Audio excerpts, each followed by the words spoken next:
Amani Hassan stood in the hallway of her luxury Seoul apartment, staring at the pink Chanel flats by her door.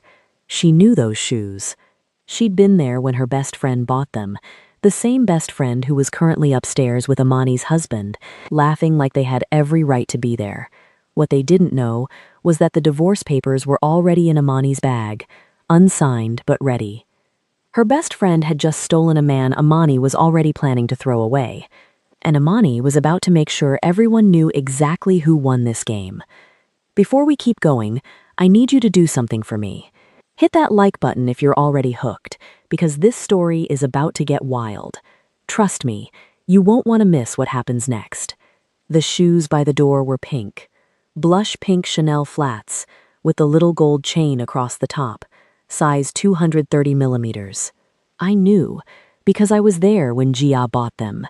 We'd been shopping in Cheongdam after a particularly brutal work week, and she'd tried on at least 20 pairs before landing on those. She'd laughed and said they made her feel like she could conquer the world. Now they were in my apartment, at 9:30 on a Tuesday night, next to my husband's Italian leather loafers. I stood in the hallway with my suitcase, keycard still in my hand. The Paris trip had been cut short because the vendor meeting wrapped early. I'd been excited to come home, maybe talk to Kang Jun about finally moving forward with the divorce. The papers were in my bag, unsigned but ready. My lawyer had sent them last week. I heard laughing from upstairs.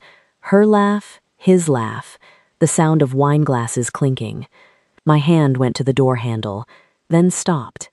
I could walk in right now, scream, throw things, call them both every name I'd learned in Korean over the past 5 years. Let the rage take over and burn everything down. Instead, I picked up my suitcase, walked back to the elevator, went down to the parking garage, and sat in my car. My hands shook as I gripped the steering wheel, not from sadness, from something else entirely, something cold and sharp that felt almost like relief. Because here's what Jia didn't know. Here's what nobody knew. I was already leaving him. The marriage had been dead for at least a year. Maybe longer. His family never wanted me, never accepted me, never even tried to hide their disappointment that their golden son had married a black woman. The dinners where his mother spoke only Korean even though she was fluent in English. The way his aunts would touch my hair without asking. The comments about how unusual our children would look, as if I was supposed to be flattered. Kang Jun never defended me, not once. He'd just smile and say I was being too sensitive, that this was just how Korean families were, that I needed to give them time. 5 years. I gave them 5 years, and Jia, my best friend, the woman who'd held me while I cried about all of it, who'd told me I deserved better, who'd been my only real friend in this entire city, was upstairs in my house with my husband. I looked up at the building. The lights were on in our bedroom. I could see their shadows moving past the window. That's when I made the decision. I pulled out my phone and texted Kang Jun. Flight delayed. Won't be home until tomorrow afternoon. Don't wait up. 3 dots appeared immediately. Then, okay, be safe. Love you. I stared at those words. Love you. He was typing that while she was probably sitting on our bed. I took the divorce papers out of my bag, looked at them for a long moment. Then I put them back. Not yet. If Jia wanted my husband, she could have him. But not like this. Not with me looking like the fool, the abandoned wife, the woman who lost both her husband and her best friend. I was going to control exactly how this ended. I checked into the Shilla Hotel that night, ordered room service, took a bath, slept better than I had in months. The next afternoon, I came home right on time. Kang Jun was in his study working. The apartment was spotless. No evidence, no pink shoes. You're back, he said, getting up to hug me. How was Paris? Productive, I said, letting him hold me. His cologne was different, or maybe I was just noticing everything differently now. I missed you. I missed you too.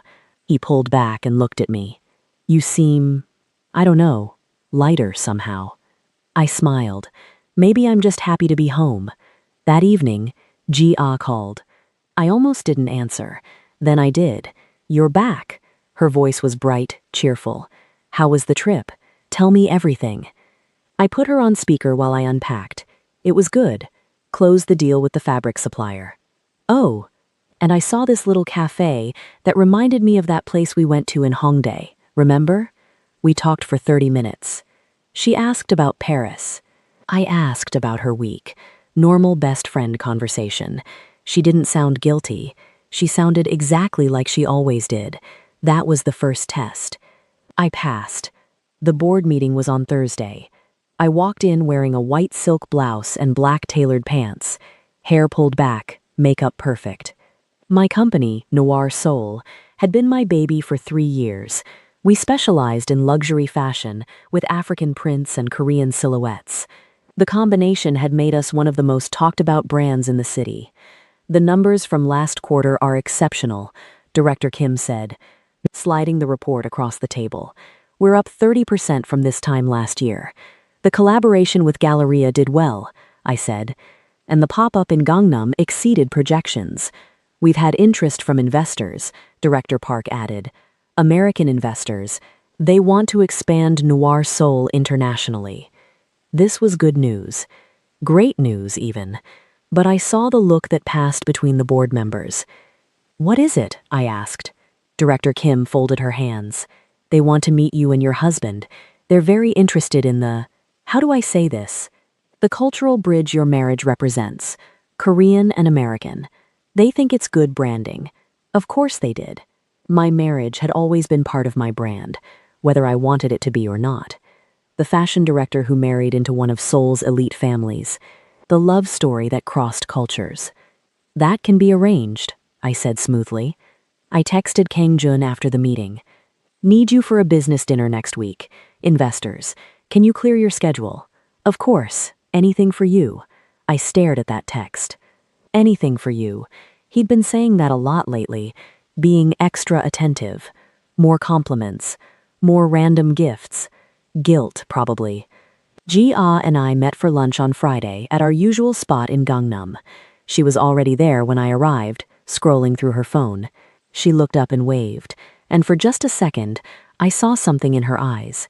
Something uncomfortable. Good. I ordered you the salmon, she said. And that lemon drink you like. You're the best, I said, sitting down. I swear this week has been insane. Work stuff?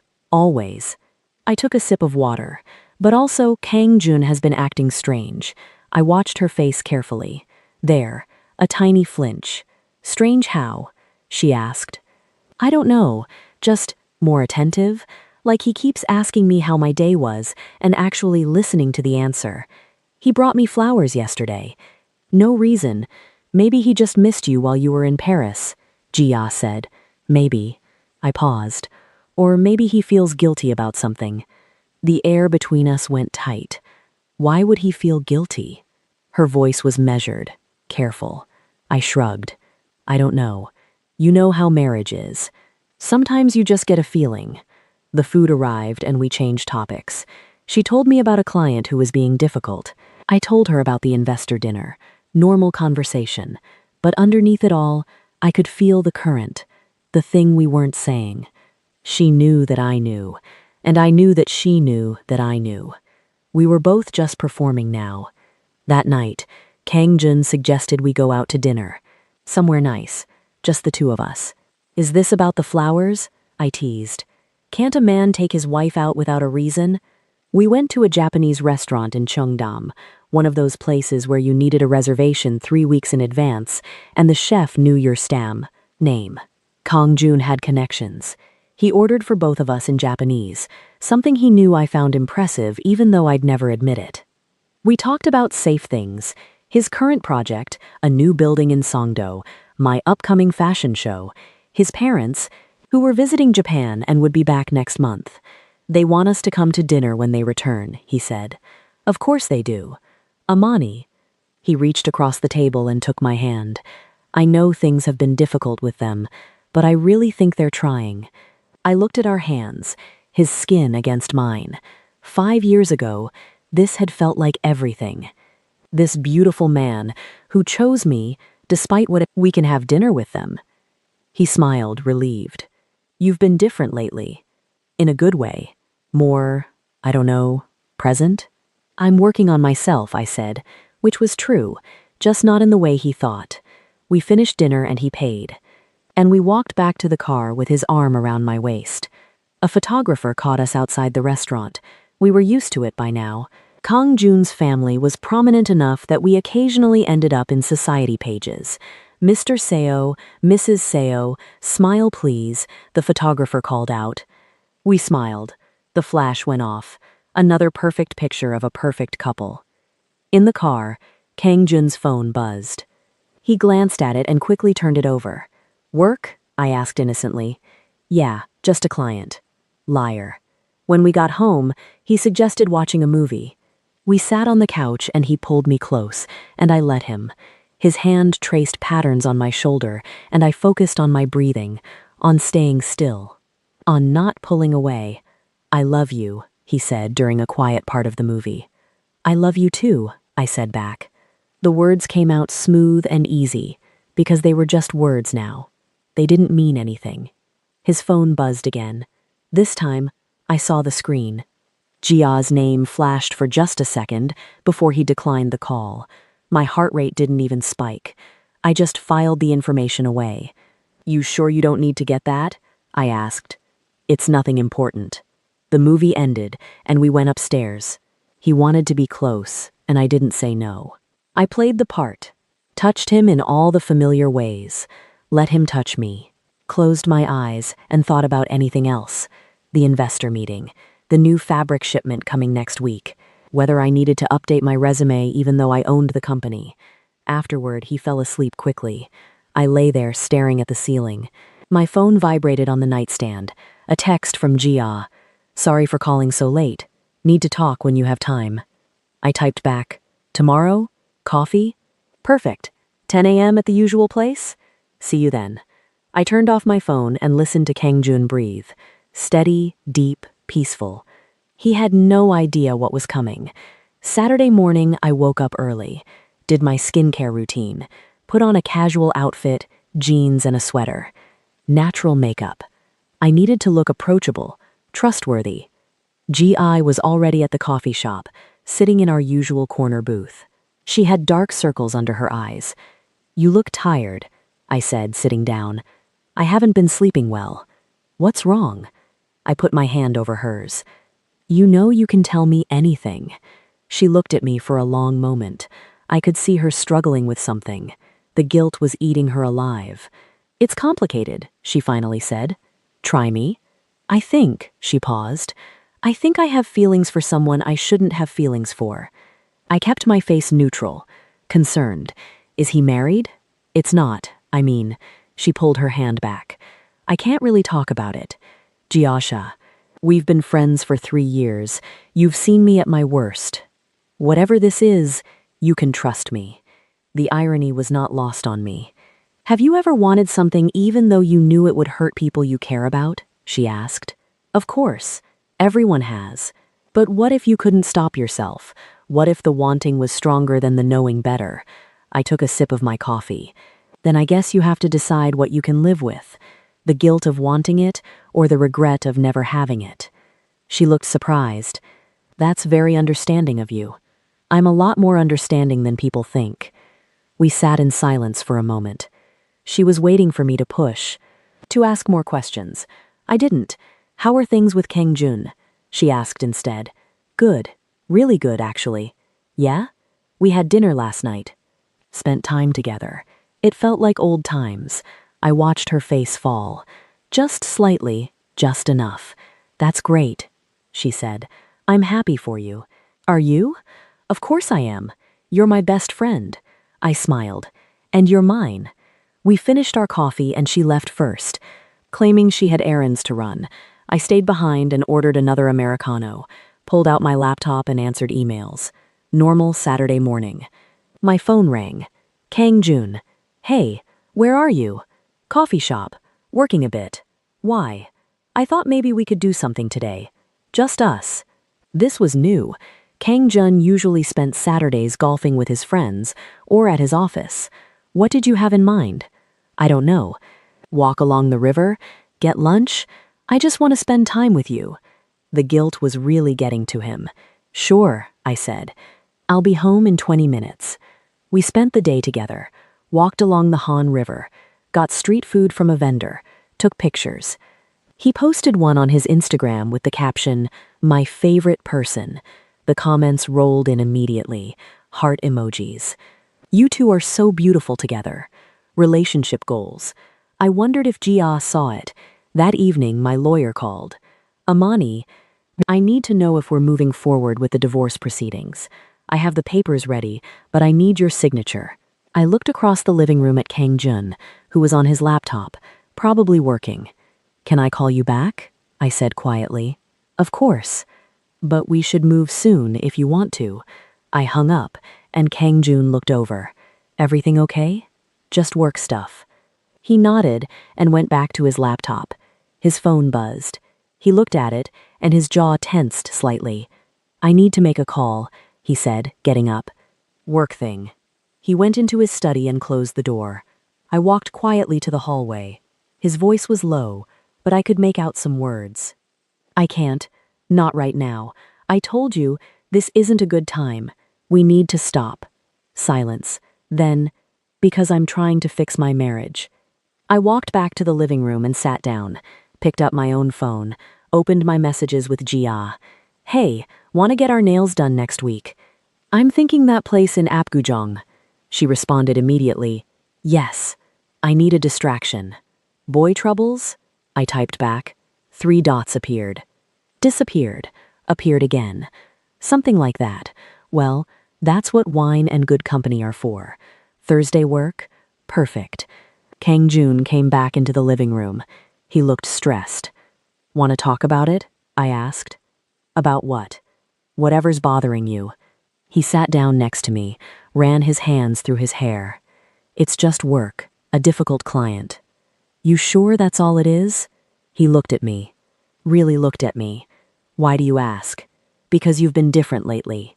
Distant, and then suddenly very present. It's confusing. I'm just trying to be a better husband. Why now? The question hung in the air. Because I realized I was taking you for granted, he said finally, and I don't want to lose you. I reached over and took his hand. You're not going to lose me. Not the way you think, anyway. He pulled me close, and we sat like that for a while. His heart was beating fast against my ear. Guilty conscience, probably. My phone buzzed. A message from an unknown number. Ms. Hassan, this is Park Soo-jin from Seoul Society blog. I'd love to set up an interview with you and your husband about your upcoming projects and your relationship. Our readers are very interested in your story. I showed the message to Kang Jun. Should I do it? I asked. If you want to. Could be good for business. It would be both of us. They want the couple angle. He hesitated for just a second, then nodded. Sure, let's do it. I typed back to Park Soo-jin. We'd be happy to. When would work best? The response came quickly. How about next Friday? We can do it at your apartment. Make it more intimate and personal. Perfect. Send over the details. Kang Jun looked at me. You're really okay with this? Why wouldn't I be? We're happily married, right? Right, of course. But his voice didn't sound certain. That night, I couldn't sleep. I got up and went to my office, the small room off our bedroom that I'd claimed as my own space. It was the only room in the apartment that felt entirely mine. I opened my laptop and started a new document, wrote down everything I knew. The timeline, the phone calls, the guilty looks, the changed behavior. Then I started planning. The investor dinner was in 1 week. The interview with Park Soo-jin in 2 weeks, Seoul Fashion Week in 6 weeks. I needed to control the narrative. Make sure that when this all came out, and it would come out, I was positioned exactly where I wanted to be. Not as the abandoned wife. Not as the heartbroken friend. As the woman who rose above it all. My phone buzzed. 3 a.m. A text from Jia. Are you awake? Yeah, can't sleep. You? Same. Can I call you? I looked back at the bedroom. Kang Jun was asleep. Give me a minute. I went downstairs to the living room and called her back. Hey, she answered. Her voice was thick, like she'd been crying. What's wrong? I can't do this anymore. My heart started racing. Can't do what? I can't, she paused. I can't keep lying to you. This was it. She was going to confess. Right now, over the phone at 3 in the morning. I needed to stop her. It was too soon. Whatever it is, can it wait until we see each other? I don't want to have a serious conversation when we're both exhausted. But I need to tell you, and you will. I promise. But not like this. Let's meet tomorrow, okay? Just the two of us, somewhere private. She was quiet for a moment. Okay, tomorrow. Yeah, get some sleep. Whatever this is, we'll figure it out together. You're such a good friend, she said softly. So are you, I lied. We hung up, and I sat in the dark living room. My hands were shaking now. She was breaking. The guilt was too much. She wanted to confess. Probably thought I'd forgive her, thought we could work through it together. She had no idea that I already knew, that I was 5 steps ahead, that her confession wouldn't bring us closer, it would just give me the evidence I needed. I went back upstairs. Kang Jun was still asleep. I slipped into bed next to him and stared at the ceiling until morning came. The sun rose over Seoul, painting the sky in shades of orange and pink. In a few hours, I'd meet Ji-ah. She'd tell me the truth, and I'd have to pretend my whole world was falling apart. When really, I'd been rebuilding it this entire time. I met Ji-ah at a small tea house in Bukchon, away from our usual spots in Gangnam. Somewhere quiet, where we wouldn't run into anyone we knew. She'd chosen the location, which told me she was serious about this conversation. She was already there when I arrived, sitting in a corner booth, her hands wrapped around a cup of tea she hadn't touched. Her eyes were red. I sat down across from her and waited. I slept with Kang Jun, she said. No build-up, no easing into it. Just the truth. Sharp and quick, like ripping off a bandage. I let my face do what it needed to do. Shock, confusion, pain. I'd practiced this in the mirror this morning. The key was to not overdo it. What? My voice came out small. I'm so sorry. I'm so sorry. It started 6 months ago, and I tried to stop it. I really did. But she was crying now, words tumbling out fast. I fell in love with him, and I know that's not an excuse. I know I'm a terrible person. I know I broke every rule of friendship, but I couldn't help it, and I needed you to know, because I can't lie to you anymore. 6 months. They'd been doing this for 6 months. I stood up, sat back down, stood up again, let my hands shake. 6 months? I repeated. I wanted to tell you so many times, but I didn't know how. And then it just kept going, and I thought maybe it would just end on its own, but it didn't. And now I don't know what to do because I love you, and I love him, and I'm destroying everything. You love him, I said flatly. I didn't mean to.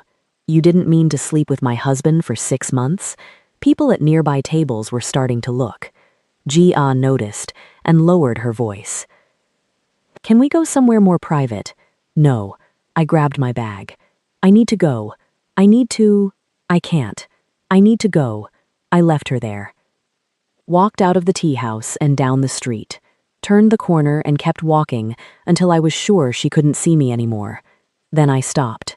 Took a deep breath. Checked my reflection in a shop window. Perfect. I looked devastated. I took out my phone and called my lawyer. I need you to accelerate everything. I want the divorce papers ready to file by the end of the week. What happened? I have grounds now. Adultery. I'll get you proof. Amani, are you okay? I'm fine. Just get the papers ready. I hung up and texted Kang Jun.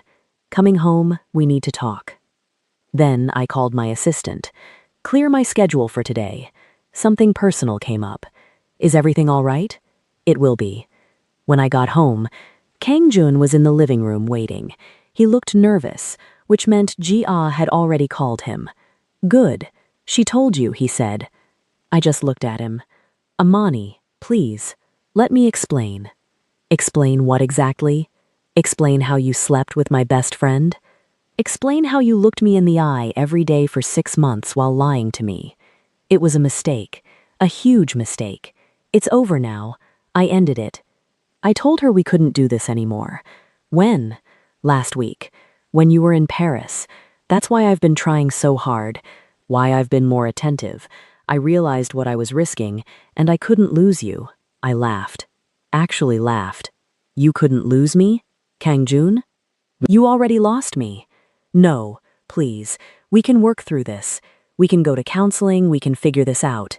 With my best friend? You had an affair with Jia. I know. I know, and I'm sorry. I don't even know how it happened. How it happened? Did you trip and fall into her bed? He flinched. It started at that work event in May. We were both drinking, and you were in New York for that conference, and we started talking, and one thing led to another. One thing led to another for 6 months. I tried to end it multiple times, but she kept. She wanted more, and I didn't know how to stop without hurting her. Oh, you were worried about hurting her. How considerate. That came out wrong. I'm sorry. I'm not thinking straight. Amani, please. I love you. I want to make this work. I sat down on the couch, put my head in my hands. Let him see me break. I don't know if I can do this, I said quietly. He sat next to me, tried to touch my shoulder. I pulled away. Don't touch me right now. What do you need? Tell me what you need, and I'll do it. What I needed was for him to keep believing he had a chance. What I needed was time to position everything perfectly. I need space, I said. I need time to think. How much time? I don't know. A few days.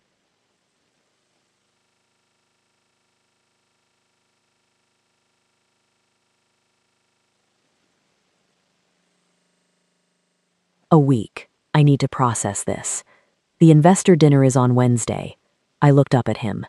You expect me to sit through a dinner and smile and pretend everything is fine? I know it's asking a lot, but this deal is important for your company. These investors could change everything for Noir Soul. He was right. As much as I wanted to cancel, this dinner was crucial for my business, and my business was my exit strategy. Fine, I'll do the dinner. But we're sleeping in separate rooms until I figure out what I want to do. Relief flooded his face. Okay, yes, whatever you need. And I don't want to see Jia. I don't want her calling me, texting me, showing up here. Nothing. I'll tell her. You'll tell her, I repeated. Like you two are still in contact. No, I just meant, if she reaches out, I'll tell her to give you space. I stood up. I'm going to my office. I have work to do. I left him in the living room and went upstairs, closed the door to my office and sat at my desk. My phone was already full of messages from Jia. I'm so sorry. Please talk to me. I hate myself. I never meant to hurt you. You're my best friend. Please. I deleted them all without responding. Then I opened my laptop and started making plans. The investor dinner was at a private restaurant in Gangnam, the kind of place that didn't have prices on the menu and required 3 references just to get a reservation. I wore a navy dress, elegant but not too flashy. Diamond earrings Kang Jun had given me for our 2nd anniversary. Hair down in soft waves, makeup flawless. I looked like a woman who had everything together. Kang Jun picked me up from my office. We hadn't spoken much in the 2 days since the confession. He'd been staying in the guest room, being quiet, trying to be invisible. In the car, he looked at me. You look beautiful. Thank you. Can you do this? I turned to him. I'm a professional, Kang Jun. I can sit through one dinner. I know, thank you for doing this. The investors were already at the restaurant when we arrived. 2 men and 1 woman, all American, all wearing expensive casual clothes that somehow cost more than formal wear. Mr. and Mrs. Seo, the older man, Robert, stood to shake our hands. It's wonderful to finally meet you both in person. The pleasure is ours, I said smoothly, smiling. We sat down, and the conversation flowed easily. They asked about Noir Soul, about my vision for the brand, about the Korean fashion market. I answered confidently, passionately. This was my element. And how do you two balance such demanding careers with marriage? They asked. It must be challenging. Kang Jun reached for my hand under the table. I let him take it. We make it work, I said. We support each other's dreams. June has been my biggest supporter since day 1, I continued. When I first pitched the idea for Noir Soul, he believed in it before anyone else did. That part was true, actually, back when things were good. That's beautiful, Catherine said. You don't see that often, especially across cultural lines. How did your families react to the marriage? I felt Kang Jun tense next to me. They were supportive. I lied. It was an adjustment, of course, blending cultures and traditions, but love bridges gaps. Robert nodded. That's exactly what we love about your brand. It's about bridging cultures, bringing together different aesthetics, and creating something new. That's always been my goal, I said. Fashion is a universal language. The dinner continued. Wine was poured. Multiple courses arrived. Kang Jun and I played our parts perfectly. We laughed at the right moments, touched each other casually, told stories about our relationship that were 70% true. By the end of the night, the investors were sold. We'd like to move forward. Robert said, our lawyers will draw up the contracts. This could be the beginning of something major, Amani. I'm excited to work with you, I said. In the car afterward, Kang Jun was almost giddy. That went perfectly. Did you see their faces when you talked about the expansion plans? They loved you. They loved us, I corrected. The couple, the story. That's what they're investing in. He went quiet.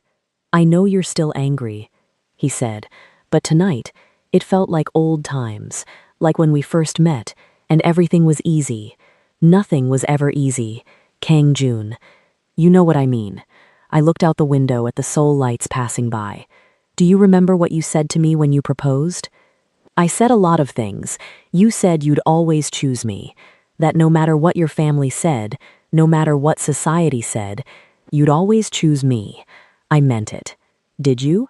Because, from where I'm sitting, you chose everyone but me. You chose your family's approval. You chose to stay silent when they disrespected me. You chose G.A. That's not fair, isn't it?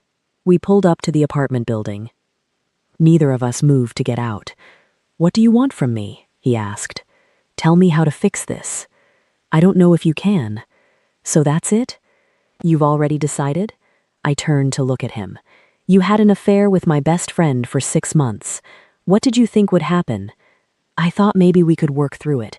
I thought our marriage meant something. It did, past tense. I got out of the car and went inside without waiting for him. But here's the thing. I needed him to think there was still a chance. I needed him trying to win me back. Because the harder he tried, the more guilty he'd look when this all came out. So the next morning, I left a note on the kitchen counter. Thank you for last night. You were right. It did feel like old times. I'm not ready to forgive you yet, but I'm willing to try counseling, if you are. When I got to the office, my assistant had a package waiting for me. This came this morning, hand-delivered. I opened it. Inside was a flash drive and a note. Miss Hassan, I thought you might find this interesting. A friend. I plugged the flash drive into my computer. It was photos. Lots of photos. Kang Jun and Jia at a hotel in Itaewon. Kang Jun and Jia having coffee. Kang Jun and Jia in his car. Timestamps on all of them, going back 6 months. Someone had been following them. Someone had documented everything. The question was, who? And why were they giving this to me? My phone rang. Unknown number. Hello? Ms. Hassan. This is Park Soo-jin from Seoul Society blog. Did you receive my package? My blood went cold. You sent this? I did. I've been investigating your husband and your friend for 3 months now. I have enough for a story that would destroy both of them. What do you want? I want the truth. An exclusive. You give me an interview, tell me your side of the story, and I'll publish it exactly how you want it told. And if I don't, then I publish what I have anyway. But you don't get to control the narrative. I sat back in my chair. This was a problem, but also maybe an opportunity. I need time to think about this. You have 24 hours. After that, I'm running the story with or without you. She hung up. I stared at the photos on my screen. This changed everything. If Park Soo-jin published this story now, I'd lose control of the entire situation. I'd be the victim, the scorned wife. Exactly what I didn't want. Unless I got ahead of it. I called my lawyer. I need those divorce papers today, not next week, today. I can have them ready by this afternoon. Good. And I need you to draft a statement, something about choosing to separate amicably, about mutual respect, about wanting privacy during this difficult time. Amani, what's happening? I'm taking control. Next, I called Kang Jun. Can you come to my office now? I'm in a meeting. Cancel it. This is important. He arrived 30 minutes later, looking worried. What's wrong? I showed him the photos. The color drained from his face. Where did you get these? A reporter sent them to me. She's publishing the story tomorrow unless we get ahead of it. Oh God. My family. They can't. This will destroy them. This will destroy you. I corrected. Your family will be embarrassed. There's a difference. What do? We announce our separation. Today, we control the narrative. We say it's mutual, amicable, that we've grown apart but remain respectful of each other. You want to separate? Kang Jun, a reporter has photos of you and Ji-ah. This is happening whether we control it or not. At least this way, we look mature about it. He sat down hard in the chair across from my desk. I ruined everything, didn't it? Yes, you did. I'm sorry. For all of it. You deserved so much better. It was the first genuine thing he'd said since this started. Yes, I did. My assistant knocked on the door. Sorry to interrupt, but you have a visitor. She says it's urgent. Who? Yoon Ji-ah. Of course. Send her in. Ji-ah walked in and stopped when she saw Kang Jun. She looked terrible. Dark circles, no makeup, hair pulled back messily. I heard there's a reporter, she said. Someone's been following us. There is, I confirmed. She has photos. Lots of them. Oh God. Ji-ah sat down. What are we going to do? We? I looked at her. There is no we, Ji-ah. You made sure of that. I know. I know I don't have the right to ask anything from you, but please, this will destroy my career. I work in public relations. If this gets out, you should have thought about that before sleeping with my husband. Amani, please. What do you want me to do? The reporter is publishing the story regardless. Kang Jun spoke up. Amani wants to announce our separation. Get ahead of the story. Ji-ah looked at me. You're leaving him? I was always leaving him. You just sped up the timeline. The look on her face was complex. Relief mixed with guilt, mixed with something else. Hurt, maybe. Like even though she'd betrayed me, she was surprised I was actually walking away. So that's it? Ji-ah said. 5 years of marriage and you're just done? The marriage was done long before you came into the picture. You were just the final push. Real quick, if you're loving this drama, drop a comment and tell me whose side you're on. And stick around, because this story is about to get even messier. I don't believe you, Ji-ah said. I think you're hurt and angry, and you're making a rash decision. Believe whatever you want. You're my best friend. We can work through this. I stood up. No, we can't. Best friends don't sleep with each other's husbands. Best friends don't lie for 6 months. Best friends don't destroy each other. I made a mistake. A mistake is forgetting someone's birthday. This was a choice. Multiple choices. Every single time you were with him, you chose to betray me. Tears were running down her face now. I love him. Then you can have him. I'm done with both of you. I turned to Kang Jun. My lawyer will send over the separation paperwork. You can have your attorney review it. I'm being more than fair in the division of assets. What about the reporters? He asked. I'll handle Park Soo-jin. You just need to agree to the statement and stay quiet. Can you do that? He nodded. And you, I looked at Ji-ah. Stay away from me. Don't call. Don't text. Don't show up at my office or my apartment. We're done. Amani. Leave, both of you. I have work to do. They left together, which was fitting. I sat back down at my desk and called Park Soo-jin. I'll give you your interview, but on my terms. I'm listening. We do it tomorrow. At my apartment, you get 1 hour and you publish exactly what I say. No edits that change my meaning. Deal. What changed your mind? I'd rather tell my own story than have you tell it for me. That afternoon, I met with my lawyer and signed the separation papers. Not divorce yet, just separation. I needed to do this in stages. Are you sure about this? He asked. I've never been more sure of anything. What about your visa? I'm applying for permanent residency based on my business contributions. I've been eligible for a year, I just never filed because of the marriage. Time to change that. Smart. I went home and started packing Kangjun's things. Clothes, toiletries, his books from the study. Everything went into suitcases. He came home around 8. What are you doing? Packing your things. You can stay at a hotel or with your parents while we figure out longer-term arrangements. You're kicking me out? It's my apartment. Kangjun. I bought it before we got married. That was true. The apartment was in my name only. One of the few smart things I'd done. Where am I supposed to go? That's not my problem anymore. He looked around at the half-packed suitcases. This is really happening. Yes. Can I ask you something? What? Did you ever really love me? Or was I just part of your plan to make it in Seoul? I stopped packing and looked at him. I loved you. Very much. For a long time. Until I didn't anymore. When did you stop? Probably around the 10th time your mother insulted me, and you said nothing. Or maybe the 20th. I lost count. I was trying to keep the peace. You were choosing the easy road. There's a difference. I'm sorry. For all of it. Me too. He grabbed a few of the suitcases and headed toward the door. The interview with Park Soo-jin is tomorrow at 2, I said. Be here at 1:30. We're doing this together. Okay. After he left, I sat in the quiet apartment. My phone buzzed. A message from Jia. I know you don't want to hear from me, but I need you to know something. I never meant to fall in love with him, and I never wanted to hurt you.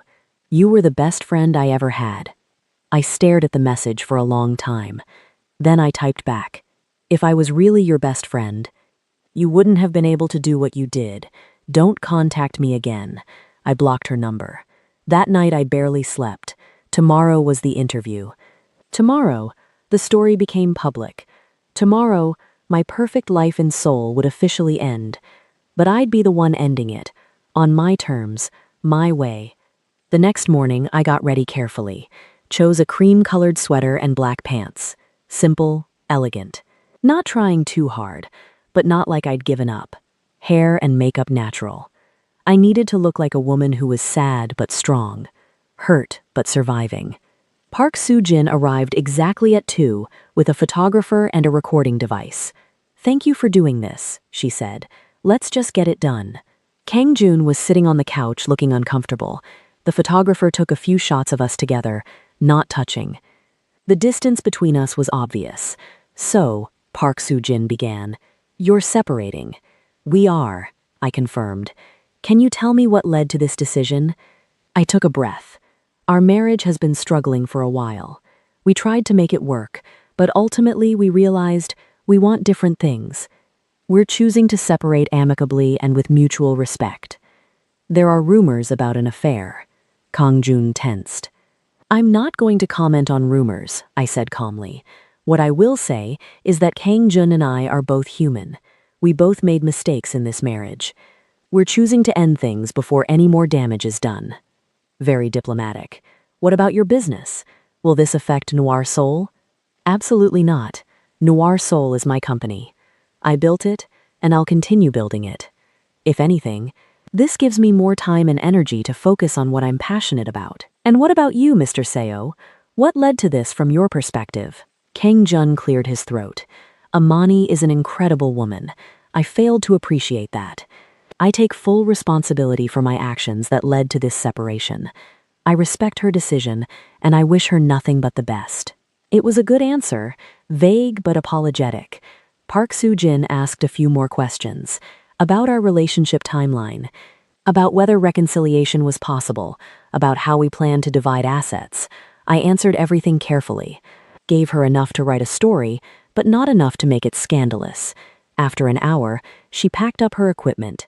This will run tomorrow morning. I'll send you a draft before it publishes. Thank you. After she left, Kangjun and I sat in silence. You handled that well, he said. I've had practice performing. Is that all our marriage was to you? A performance? Toward the end? Yes. That's sad. Yes, it is. He stood up to leave. Kangjun? Yeah? For what it's worth, I hope you figure out what you actually want. Not what your family wants. Not what you think you should want. What you really want. I wanted you. No, you wanted the idea of me. The successful Black American wife who made you look progressive and interesting. You never actually wanted to do the hard work of being married to me. He didn't argue, just nodded and left. I poured myself a glass of wine and sat by the window looking out at Seoul, this city that had been my home for 5 years, this city where I'd built a business and a life, this city that never quite felt like it accepted me. My phone rang. My mother. Hi, Mom. Baby? What's happening? Your sister sent me an article about you and Kang Jun separating. It's true. We're separating. Oh, honey. Are you okay? I'm fine. Actually, I'm better than fine. I'm free. What happened? He cheated. With my best friend. That bastard. You want me to come to Korea? I can be on a plane tomorrow. No, I'm okay. Really. I've been planning this for a while. You were planning to leave him. Yeah, the affair just accelerated things. How are you so calm about this? I smiled. Because I'm in control. Mom, for the first time in years, I'm completely in control of my own life. That's my girl. So what happens now? Now I rebuild. On my terms. We talked for a while longer. She told me about home, about my sister's new job, about the neighbors. Normal life things that felt grounding. After we hung up, I opened my laptop and looked at my calendar. Seoul Fashion Week was in 5 weeks, my biggest show of the year. I'd planned to unveil a new collection there, something bold and different. A fusion of traditional Korean hanbok silhouettes with West African prints. Now it would be more than just a collection. It would be my statement. My reclamation. I started sketching, new ideas flowing fast, designs that felt powerful and unapologetic. My phone buzzed. An email from Park Soo-jin with the article draft. I read through it carefully. She'd been fair. Portrayed us both as mature adults making a difficult decision. Mentioned the affair rumors but didn't confirm them. Made me look dignified. I approved it. The article would run tomorrow, and by tomorrow afternoon, everyone in Seoul would know. Everyone in my industry. Everyone in Kangjun's family. Everyone. But I'd controlled the narrative. I'd told my story first. I finished my wine and went to bed. Tomorrow would be chaos, but I was ready for it, because here's what Jia didn't understand when she confessed. Here's what Kangjun didn't understand when he had the affair. They didn't break me. They freed me. And I was about to show them exactly what a free woman could do. The article dropped at 6 in the morning. By 6:30, my phone was exploding. Messages from colleagues, from clients, from people I hadn't spoken to in years. Everyone had an opinion about my separation. Some were supportive. You deserve better. So proud of you for choosing yourself. Others were nosy. What really happened? Was it another woman? I ignored most of them. Got dressed, went to the office early. My team was already waiting when I arrived. We've prepared a social media statement, my PR director said. Unless you want to handle it differently, let me see it. She handed me her tablet. The statement was perfect. Professional, brief, ask for privacy. Post it, I said, and monitor reactions. If anything gets too negative or invasive, we address it immediately. Got it. I spent the morning in back-to-back meetings, checking on the production schedule for Fashion Week, reviewing fabric samples, approving final designs. Work kept me focused. Around noon, my assistant knocked on my door. Kang Jun's mother is here. Of course she was. Send her in. Mrs. Seo walked into my office wearing a Chanel suit and disappointment. She sat down without being invited. This is a disaster, she said in Korean. Hello to you too, I replied in English. She switched languages. You're humiliating this family. I'm humiliating the family? Your son had an affair. That wouldn't have happened if you'd been a proper wife. There it was. Always my fault somehow. A proper wife. I repeated. You mean Korean. You mean someone who would bow to your every whim and never question anything. I mean someone who understood our culture. I understood it perfectly. That was the problem. She stood up. I came here to ask you to reconsider this separation, for the sake of the family reputation. No. Excuse me? I said no. I'm not staying in a dead marriage to protect your reputation. Your son made his choices. I'm making mine. You'll regret this. Without our family, you're nothing in this city. I smiled. Want to test that theory? She left without another word. I went back to my fabric samples. That afternoon, I got a call from Robert, one of the American investors. Amani, I saw the news. Are you all right? I'm fine. This won't affect the business. Actually, that's why I'm calling. Catherine and I talked. We think this makes you even more marketable. I'm sorry, what? Think about it. Successful woman, building her empire, refusing to let personal drama slow her down. It's a powerful story. Our focus groups would eat this up. You're saying my divorce is good for business? Your strength is good for business. We'd like to move the timeline up. Get the contract signed next week. Next week? Strike while the iron is hot. You're trending on Korean social media. Your brand recognition just tripled. Let's capitalize on it. After he hung up, I sat back in my chair. My marriage was ending, and somehow my business was thriving. Life was strange. My phone buzzed. A number I didn't recognize. Hello? Ms. Hassan, this is Noah Chen. We met briefly at the business dinner last month. I work with Kang Jun's firm. I remembered. Tall, British accent, kind eyes. I remember. What can I do for you? I heard about the separation. I wanted to reach out, not as a colleague of your husband's, but as someone who, well, I saw you. Saw me. That night in the parking garage. About 3 weeks ago. You were sitting in your car, looking at something in your bag. You looked like you were preparing for battle. My breath caught. You saw that? I did.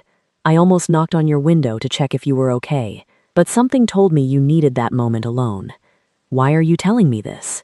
Because I've been watching you since then, not in a creepy way. He added quickly, just, you've been performing, playing a role, and I wondered why. Maybe I'm just a good actress. Maybe. Or maybe you were already 3 steps ahead of everyone else. I didn't know what to say to that. Anyway, he continued, I'm calling because I'm working on a project that could use your expertise, a cultural center in Itaewon. We want to celebrate diverse communities in Seoul. I thought of you immediately. When do you need an answer? Take your time. But maybe we could meet for coffee? Discuss it properly? I don't think meeting my husband's colleague for coffee is appropriate right now. I resigned from his firm yesterday. Different visions for a project. So technically, I'm not his colleague anymore. Convenient timing. Honest timing. So coffee? I thought about it. Okay, tomorrow, 10 a.m. There's a place in Samcheong called Arte. I'll be there. After we hung up, I realized I was smiling, actually smiling for the first time in days. That evening, I went home to my empty apartment. No Kang Jun. No evidence he'd ever lived here except for some pictures I needed to take down. I poured wine and started removing photos from frames. Our wedding day. Trips to Jeju. Family dinners. 5 years of documented lies. My phone rang. Ji-ah. She was calling from a different number since I'd blocked her original one. I almost didn't answer. Then I did. What? Please don't hang up. I just need 1 minute. You have 30 seconds. I'm leaving Seoul, moving back to Busan. My company fired me. Apparently having an affair with a client's family member is bad for business. Apparently. I know you don't care, but I needed you to know that I'm sorry. Truly sorry. Not for getting caught. Sorry for doing it in the first place. Are you and Kang Jun together now? She laughed bitterly. No. He blamed me for everything. Said I seduced him, that I ruined his marriage. Like he wasn't a willing participant. Sounds like him. You were right about everything. About his family, about how he never stood up for you. About all of it. I just couldn't see it until I was on the receiving end. Is that why you called? For me to feel sorry for you? No. I called to tell you that you're better off without both of us, and that I hope you find someone who actually deserves you. Goodbye, Gia. I hung up and blocked the new number too. The next morning, I met Noah at the cafe. He was already there, reading a book. He looked up when I walked in and smiled. You came. I'm curious about the project. We ordered coffee, and he pulled out a tablet with designs. The Cultural Center will focus on international communities in Seoul, African diaspora, Southeast Asian, Middle Eastern, everyone. A place that celebrates diversity instead of just tolerating it. I looked through the designs. They were beautiful, modern but warm, inclusive. This is ambitious. Seoul is changing. Slowly, but it's changing. I want to be part of that change. Why? Because I'm tired of being the only one in rooms, tired of the stares, tired of being treated like a curiosity instead of a person. I looked up at him. You get it. I do. And I think you do too. We talked for 2 hours. About the project. About Seoul. About being foreign in a place that never quite felt like home, no matter how long you stayed. Can I ask you something personal? He said. You can ask. Why did you stay in the marriage as long as you did? Honestly, fear. Fear of starting over. Fear of admitting I'd made a mistake. Fear of losing my business and my visa and everything I'd built. And now? Now I realize I'm stronger than my fear. He smiled. I can see that. So when do you need my answer about the project? Whenever you're ready, but I hope you say yes. I think we could do something really special together. Let me think about it. We exchanged numbers, and I left feeling lighter than I had in months. There was something easy about Noah. No performance needed, no pretending. The next few weeks blurred together. Contract negotiations with the American investors, finalizing designs for Fashion Week, moving Kang Jun's last items out of the apartment, signing official divorce papers. Yes, we'd upgraded from separation to divorce. Once the investors signed and my permanent residency application was approved, I didn't need the marriage anymore. Kang Jun tried to fight it at first, wanted counseling, wanted another chance, but his heart wasn't in it. He was just going through the motions, because that's what he thought he should do. We met one last time to sign the papers. At a lawyer's office in Gangnam, very civilized, very mature. I really did love you, he said afterward. I know. You just loved yourself more. That's harsh. It's honest. He left and I felt nothing. No sadness, no relief, just nothing. The marriage had been over so long that the legal ending was just paperwork. I threw myself into work. The Fashion Week show was in 2 weeks, and I wanted it to be perfect. Every detail mattered. This wasn't just a collection. This was my statement. Noah and I had been meeting regularly about the Cultural Center project. I'd agreed to consult on the design. Our meetings usually turned into long conversations about everything except work. You're different than you were at that dinner, he said. One afternoon, we were at my office reviewing color palettes. Different how? More relaxed. More yourself.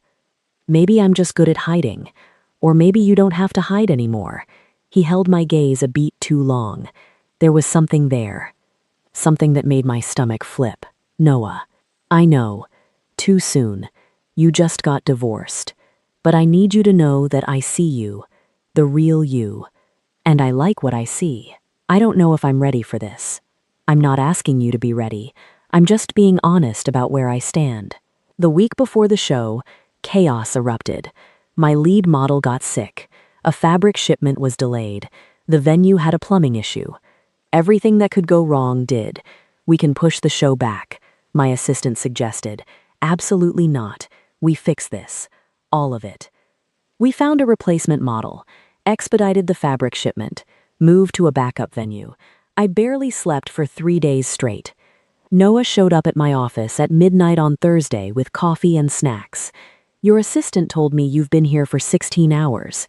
Fashion Week waits for no one. Take a break. Just 10 minutes. We sat on the floor of my office, eating convenience store kimbap and drinking terrible coffee.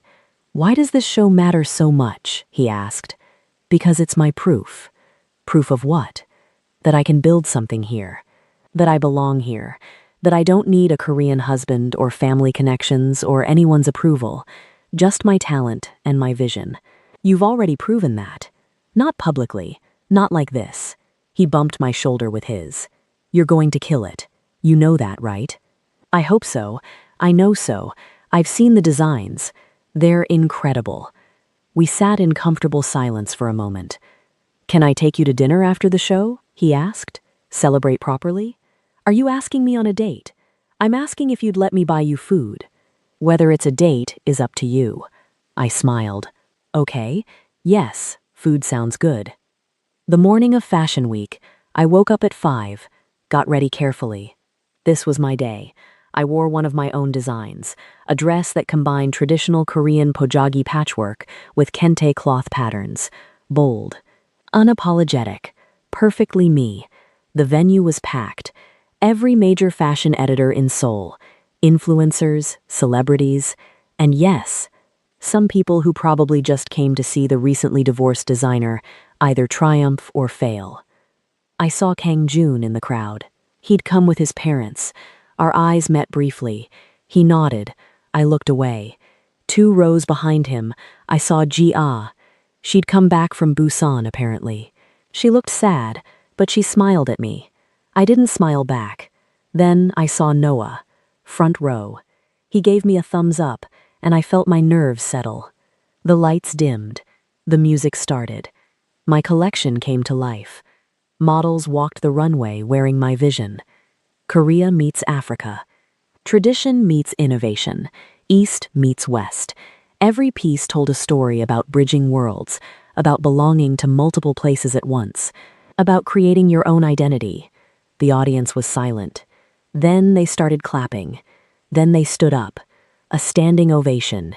I walked onto the runway for my final bow, and the noise was deafening.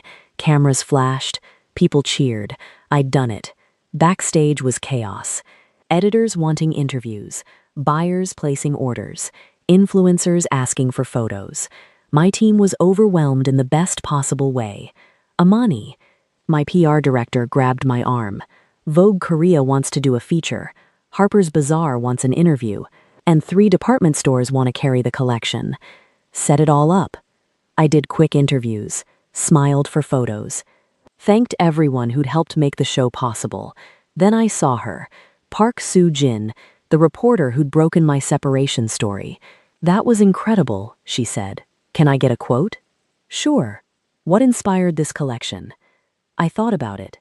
The experience of being multiple things at once. Of not fitting into neat categories. Of making your own space when the world doesn't offer you one. Beautiful. And personally, how are you doing post-divorce? Thriving. Turns out losing what wasn't serving me made room for what will. She smiled. That's a great quote. After all the chaos calmed down, I found Noah waiting by the exit. "Ready for that dinner?" he asked. Starving. We went to a small restaurant in Itaewon. Nothing fancy, just good food and quiet conversation. "How does it feel?" he asked. "Surreal. Like I'm waiting for something to go wrong." "Nothing's going to go wrong. You earned this." "I know. I spent so long fighting to prove myself that I forgot what it feels like to just exist without defending my right to be here. Maybe that's the next chapter, existing without apologizing." We ate and talked and laughed. Real laughs, not performative ones. "Can I tell you something?" I said. "Anything. That night in the parking garage when you saw me, I just found out about the affair. I was deciding whether to confront them or plan my exit. You chose the exit. I chose control. I was so tired of things happening to me. I wanted to make things happen. How's that working out?" I looked at him. Really looked at him. This man who saw me. Who didn't need me to be anything other than what I was. Pretty well, actually. He reached across the table and took my hand. "I know this is new. I know you're figuring things out, but I want you to know I'm not going anywhere. Whenever you're ready, whatever that looks like, I'm here. That's a big promise. I don't make promises I can't keep. We finished dinner, and he walked me to my car. The Seoul night was cool and clear. Thank you, I said, for tonight, for everything. Thank you for letting me be part of your story. He kissed my cheek, gentle, sweet, full of promise. I drove home feeling something I hadn't felt in years, hope.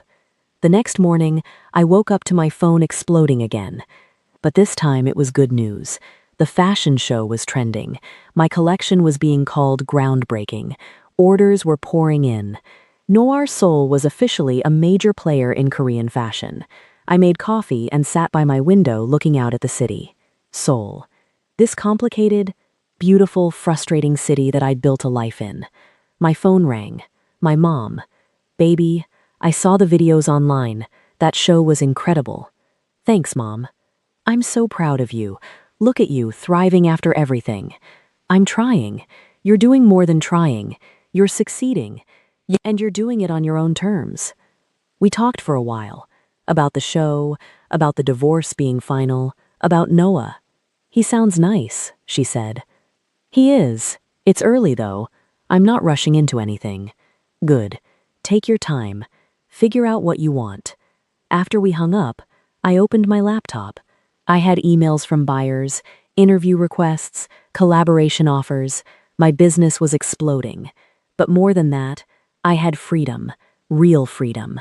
Not just from the marriage, but from the need to prove myself to people who would never accept me anyway. I'd spent 5 years trying to fit into spaces that weren't built for me. Now I was building my own spaces. My phone buzzed. A text from Noah. Coffee later? Or are you too famous for me now?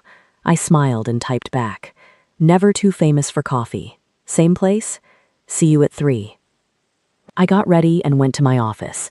My team greeted me with flowers and champagne. To Amani, my creative director said, raising her glass, who just changed Korean fashion forever. We celebrated, reviewed orders, planned production schedules. This was really happening. Around 2:30, my assistant knocked on my door. You have a visitor. She doesn't have an appointment, but she says it's important. Who? Gia. I almost said no. Then curiosity got the better of me. Send her in. Gia walked in looking nervous. She'd lost weight, had dark circles under her eyes. I know I shouldn't be here, she started. Then why are you? Because I saw your show last night. I was in the back. I don't think you saw me. I saw you. It was beautiful, Amani. Everything you created was just, it was you, the real you, and I realized I never really knew that person. What do you want, Gia? Nothing. I don't want anything. I just wanted to say that I'm sorry, really sorry, and that I'm glad you're thriving. You deserve it. Okay, okay. I accept your apology. It doesn't mean we're friends again. It doesn't mean I forgive you. But I accept that you're sorry. She nodded. That's fair. That's more than fair. Is that all? Yeah. I needed you to know. For my own peace of mind. After she left, I sat with the feeling. I wasn't angry anymore. Wasn't hurt. Just neutral. She was part of my past. A chapter that closed. I grabbed my bag and headed to meet Noah. He was already at the cafe, same table as before. He stood when he saw me. The woman of the hour, he said. Stop. Never. You earned this. Own it. We ordered coffee and talked about the show, about the reviews, about what came next. I have something to tell you, he said. Sounds serious. The Cultural Center project got approved. Full funding. We break ground next month. Noah, that's amazing, and I want you to be the creative director, not just a consultant. Full creative control over the interior design and the fashion gallery. Are you serious? Completely. This project needs you. I need you. I looked at him. This opportunity, this man, this life I was building. Yes, I'm in. He smiled so wide. Yeah? Yeah. Let's build something beautiful. We spent the rest of the afternoon planning, dreaming, imagining what we could create together. When we finally left the cafe, the sun was setting over Seoul. The city was bathed in golden light. Noah walked me to my car again. "Can I ask you something?" I said. "Always. That night you saw me in the parking garage. Why didn't you knock on my window?" "Because you looked like a woman who knew exactly what she was doing, and I wanted to see what would happen when you did it." And? And I was right. You did exactly what you needed to do. You took control. You rebuilt. You won. We both won, I said. I got my freedom. My business is thriving, and I met you. Is that a good thing? Meeting me? Instead of answering with words, I kissed him.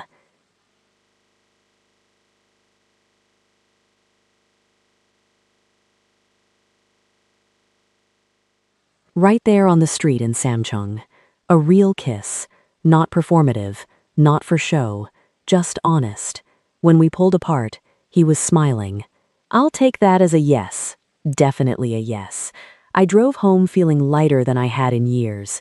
My phone buzzed with more messages. More interview requests, more opportunities. But I didn't check them right away. I just drove through Seoul, my city, the place where I'd lost myself and found myself again. 3 months later, I was standing at the opening of the cultural center. It was beautiful. Everything Noah and I had envisioned and more. There were galleries celebrating African art, Asian fusion, Middle Eastern design, spaces for community events, studios for artists, a fashion wing featuring emerging designers from diverse backgrounds, and in the center, a quote on the wall that I'd chosen. Belonging isn't about fitting in, it's about making space for yourself and others. Noah found me standing in front of it. "Good choice," he said, wrapping his arms around me from behind. I thought so. The opening was packed. Artists, designers, community members, people who'd felt invisible in Seoul, finally had a space that celebrated them. I saw some familiar faces in the crowd, colleagues from my company, editors who'd covered my Fashion Week show, even some of Kang Jun's old associates. No sign of Kang Jun himself. Last I heard, he was dating someone new, someone Korean, someone his family approved of. I wished him well, genuinely. No sign of Jia either. She'd moved to Busan permanently. Started working for a small PR firm there. We weren't friends, but we weren't enemies. Just two people whose paths had diverged. "Speech time," Noah whispered. I walked to the small stage they'd set up, took the microphone, looked out at all these faces. "Thank you all for being here." I started. "This center represents something I wish had existed when I first moved to Seoul 5 years ago. A place where being different isn't just tolerated, it's celebrated. Where you don't have to choose between your cultures, you can embrace all of them." I paused. I spent a long time trying to fit into boxes that weren't built for me, trying to be acceptable, trying to earn belonging. But I learned something important. You can't earn what should be freely given. So instead of asking for space, we built our own. And now we're inviting everyone in. The crowd applauded. I stepped off the stage, and Noah was right there. "Perfect," he said. "We make a good team. The best team." We spent the rest of the evening celebrating, dancing, laughing, building community. Later that night, Noah and I stood on the rooftop of the center looking out at Seoul. "Do you ever regret it?" he asked. "Coming to Seoul? Everything that happened?" Not for a second. The hard parts made me who I am, and who I am is someone I actually like now. I like who you are too. Good. Because you're stuck with me, business partners and all. Just business partners? I turned to face him. What else would we be? He pulled me close. "Whatever you want us to be. I'm in no rush. We've got time." Time sounds good. We stood there in the Seoul night. The city lights spread out below us like stars. This place that had challenged me, changed me, made me stronger. My phone buzzed. An email from Vogue Korea. They wanted to do a feature on me, the woman who redefined Seoul fashion. I showed Noah. "You going to do it?" "Yeah, but on my terms. I want to talk about the hard stuff, the racism, the isolation, the struggle, not just the success story. That's brave. That's honest. I'm done performing. From now on, it's just the truth." He kissed my forehead. "I love that about you." We stayed on the rooftop until late, planning our next project, dreaming about the future, being present in the moment. Because here's what I learned through everything, through the failed marriage, through the betrayal, through the rebuilding. Sometimes what looks like loss is actually freedom. Sometimes people stealing from you are actually giving you back yourself. Sometimes the ending you didn't choose becomes the beginning you needed.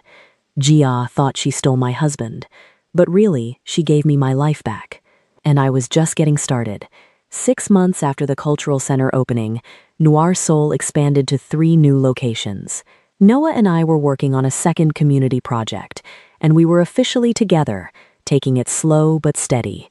Life wasn't perfect. I still dealt with microaggressions, still felt like an outsider sometimes, still had days where soul felt impossibly hard. But I also had my business, my freedom, my voice, and people who actually saw me. That was more than enough. If Amani's journey inspired you, moved you, or just entertained you for a while, make sure you're subscribed because I've got more stories coming that you won't want to miss. Hit that like button, drop a comment telling me what you thought, and I'll see you in the next one.